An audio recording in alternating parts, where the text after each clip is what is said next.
Hello friends, मैं प्रभुदयाल यादव एक बार फिर से आप सभी का स्वागत करता हूं अपने यूट्यूब चैनल देव क्लासेज में। दोस्तों, आज की प्रश्नावली में बात करेंगे कक्षा 10 की प्रश्नावली 5.1 पे। तो शुरू करते हैं आज का वीडियो। इस प्रश्नावली के दो क्वेश्चन, प्रश्न नंबर 1 के 2 पॉइंट हमने पिछले एक वीडियो में देख लिए, तो पॉइंट नंबर आज 3 है। प्रत्येक मीटर की खुदाई के बाद एक कुआं खोदने में आई लागत है, जबकि प्रथम मीटर की खुदाई की लागत 150 रुपये है और उसके बाद प्रत्येक मीटर खुदाई की लागत 50 रुपये बढ़ जाती है। जैसा इसका हमने एक पॉइंट एक देखा था दोस्तों, वहाँ किराया था, आज यहाँ कुआं खोदने की लागत है। तो ये जो लागत है इसको हमें एपी बनाने समांतर श्रेणी के पदों में दिखाना है। तो लिखेंगे पहले मीटर की खुदाई। दोस्तों, हाल में आ जाएगा, एक स्थिति दी गई है और स्थिति को हमें सबसे पहले तो इसे समांतर श्रेणी के पद में लिखना है और फिर भी देखना है कि ये समांतर श्रेणी में है भी या नहीं। तो देखिए दोस्तों, सबसे पहले लिखेंगे हल में हम पहले मीटर की खुदाई।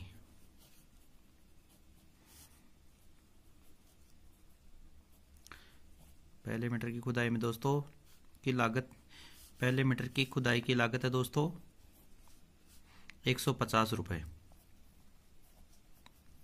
उसके बाद की जितनी भी 2 मीटर की, 3 मीटर की, 4 मीटर की, 5 मीटर की खुदाई है, प्रत्येक में 50 रुपये बढ़ जाते हैं दोस्तों। तो पहले मीटर की हो जाएगी खुदाई में 150 रुपये। दूसरे मीटर की खुदाई, दूसरे मीटर की खुदाई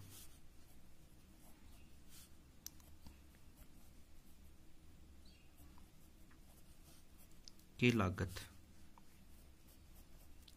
है दोस्तों, पहले मीटर की 150 थी, 150 में हम और कितना और ऐड करेंगे, 50 ऐड करेंगे, तो ये हो गया 200। दूसरे मीटर की जब खुदाई होगी तो वहाँ 200 रुपये लेगा मजदूर। तीसरे मीटर की खुदाई के लिए, तीसरे मीटर की खुदाई की लागत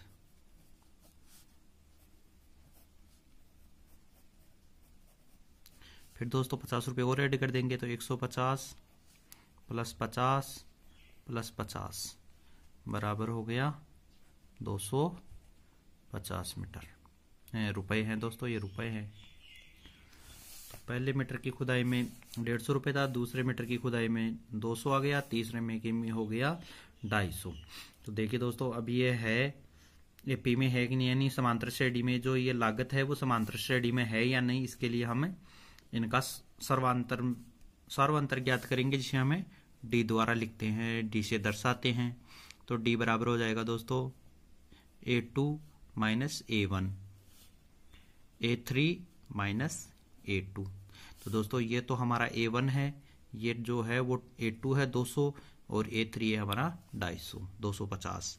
तो देखिए यहाँ लिखेंगे 200 माइनस 150, यहाँ लिखेंगे दोस्तों 250 माइनस 200।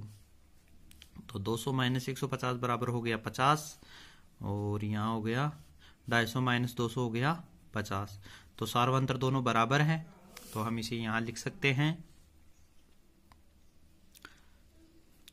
A3 माइनस A2 बराबर है A2 माइनस A1 के। इसलिए तो दोस्तों A3 माइनस A2 बराबर है A2 माइनस A1 के, यानी कि हमारा जो सार्वंतर है वो बराबर है। इसलिए हम कह सकते हैं कि जो कुएं की खुदाई में आई लागत है, तो यहाँ लिख भी देता हूँ, कुआं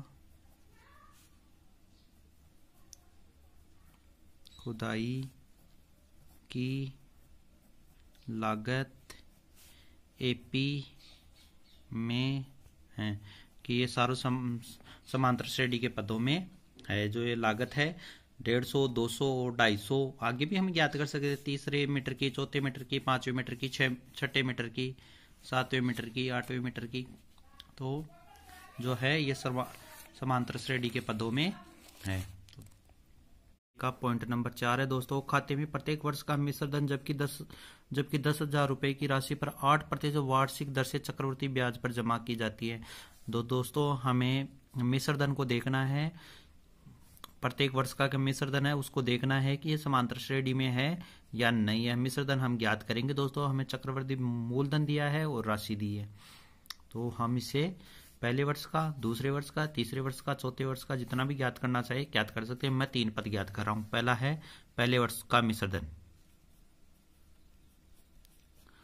पहले वर्ष का मिश्र धन।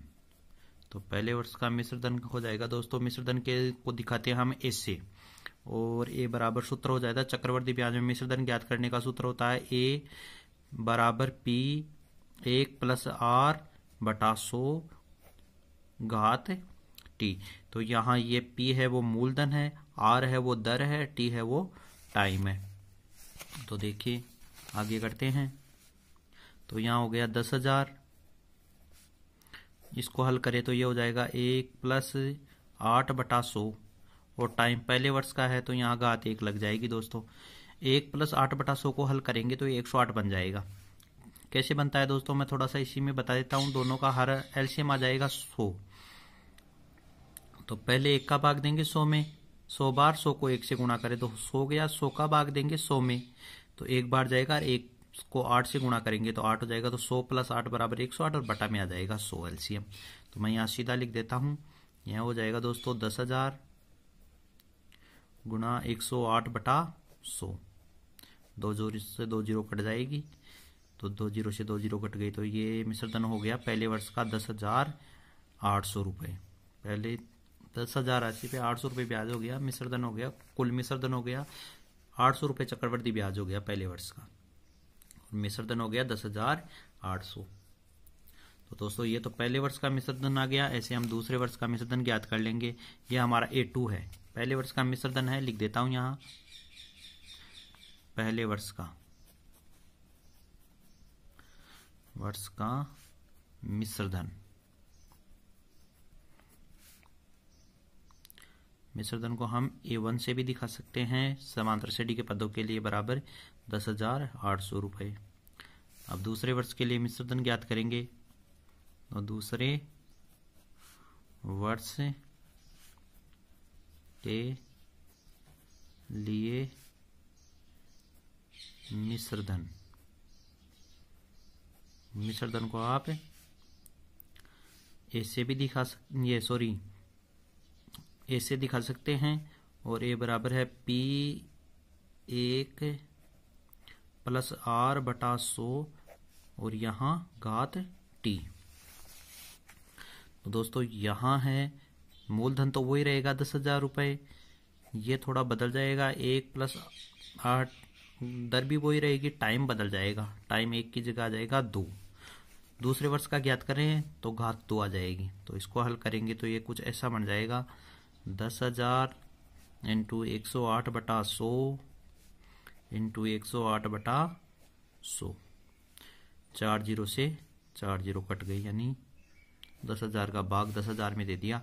अब दोस्तों 108 को गुणा करूं तो ये 11,664 होता है। ये दूसरे वर्ष का मिश्र धन हो गया। तो यहां लिख देंगे दूसरे वर्ष का मिश्र धन, दूसरे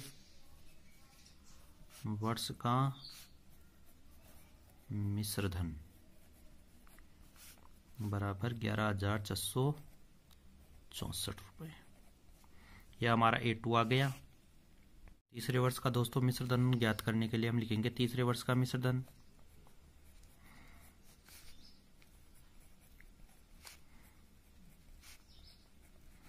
तीसरे वर्ष का मिश्र धन बराबर सूत्र वही आएगा। मिश्र धन को हम ऐसे दिखा सकते हैं, तो ये हो जाएगा P1+R/100 और घात हो जाएगी T। तो P की जगह तो आ जाएगा दोस्तों 10,000 मूलधन है वो आ जाएगा, यहाँ हो जाएगा 1+8/100 और घात आ जाएगी यहाँ 2। तीसरे वर्ष का ज्ञात करें तो घात 3 आ जाएगी दोस्तों। तो कुछ ये इस प्रकार बन जाएगा 10,000 इंटू 108 बटा 100, घात 3 है इसलिए 108 बटा 100 को हम 3 बार लिखेंगे। तो 108 बटा 100। देखिए ये 4 जीरो तो गई कट, 2 जीरो रह गई नीचे, बटा में 100 रह गया। 108 108 108 3 बार 108 को गुणा करूं तो ये दोस्तों बन जाता है 12 59 712 और बटा में है 100। तो अब 100 का भाग दूंगा 12 59 712 में, तो ये बन जाएगा दोस्तों 12,597.12। 100 का भाग देने के लिए 2 अक्षर छोड़ के दोस्तों पॉइंट लगा दिया। तो ये तीसरे वर्ष का मिश्रधन हो गया। तो यहाँ लिख देता हूँ तीसरे वर्ष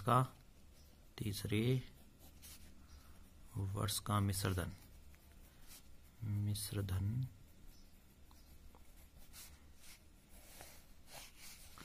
बराबर है दोस्तों 12,597.12 रुपए। अब देखिए दोस्तों ये तीनों वर्ष का जो मिश्रधन है वो समांतर श्रेणी में है या नहीं है, ये देखने के लिए हम क्या करेंगे, इनका सारवंतर ज्ञात करेंगे। तो मैं इसका सारवंतर यहाँ ज्ञात कर देता हूँ। सारवंतर ज्ञात करने के लिए डी, सारवंतर को हम डी से लिखते हैं तो डी बराबर लिखेंगे दोस्तों A2 माइनस A1 फिर A3 माइनस A2। तो दोस्तों जो अपना A2 था वो था 11,664 माइनस 10,800 और यहाँ A3 था वो था 12,597.12 और A2 था वो था 11,664। 11,664 में से 10,800 की बाकी हुई तो दोस्तों ये बच गया 864 रुपये। और यहाँ कम हुआ तो यहाँ तो कम करके 0.12 तो वापस आ गया। 7 में से 4 कम हो गए तो 3 और 9 में से 6 कम हो गए तो 3 और 5 में से 6 कम नहीं होता 15 में से 6 9 15 में से 6 कम हो गया तो 9। तो ये हो गया दोस्तों 933.12 रुपये। तो देखिए सार्वंतर बराबर नहीं है, 864 है पहले का और दूसरे का 933। तो ये जो पद बना है, ये जो चक्रवर्ती ब्याज मिश्रधन है, चक्रवर्ती ब्याज में मिश्रधन है, वो समांतर श्रेणी के पदों में नहीं है। तो हम लिखेंगे A3 माइनस A2 बराबर नहीं है A2 माइनस A1 के। इसलिए क्या हो जाएगा दोस्तों, चक्रवर्ती ब्याज में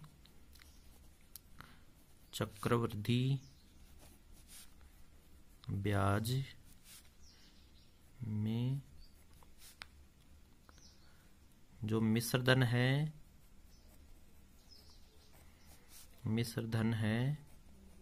वो AP नहीं है। जो ये पद बनेगा दोस्तों ये समांतर श्रेणी में नहीं होगा। तो दोस्तों ये था कक्षा 10 की प्रश्नावली 5.1 का पहला प्रश्न। वीडियो अच्छा लगे तो वीडियो को लाइक कीजिए और चैनल को सब्सक्राइब और शेयर कीजिए। धन्यवाद।